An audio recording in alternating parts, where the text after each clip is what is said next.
ഭൂട്ടാനിൽ നിന്ന് ആഡംബര കാറുകൾ അനധികൃതമായി ഇറക്കുമതി ചെയ്യുന്നതുമായി ബന്ധപ്പെട്ട ഓപ്പറേഷൻ നംഖോറിൽ മുഖ്യസൂത്രധാരൻ കസ്റ്റംസിന്റെ പിടിയിൽ. ജയ്പൂർ സ്വദേശി യാഷിനെയാണ് അറസ്റ്റ് ചെയ്തത്. കേസിൽ അറസ്റ്റിലായ ബിശ്വജിത് ദാസിന്റെ കൂട്ടാളിയാണ് യഷ്.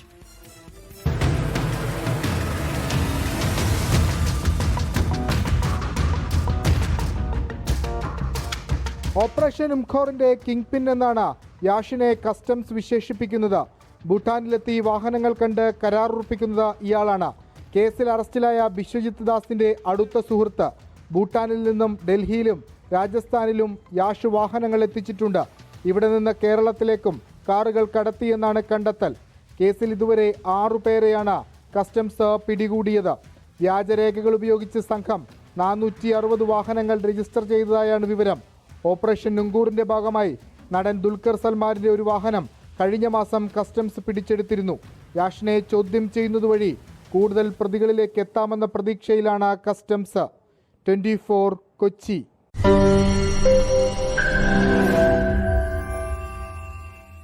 ലോകത്തെവിടെയായാലും ഏത് സമയത്തും 24 വാർത്തകളും ഓഗ്മെന്റഡ് റിയാലിറ്റി പാക്കേജുകളും എക്സ്പ്ലെയിനറുകളും വിശദമായി കാണാൻ ഞങ്ങളുടെ യൂട്യൂബ് ചാനൽ നിങ്ങൾക്ക് സബ്സ്ക്രൈബ് ചെയ്യാം.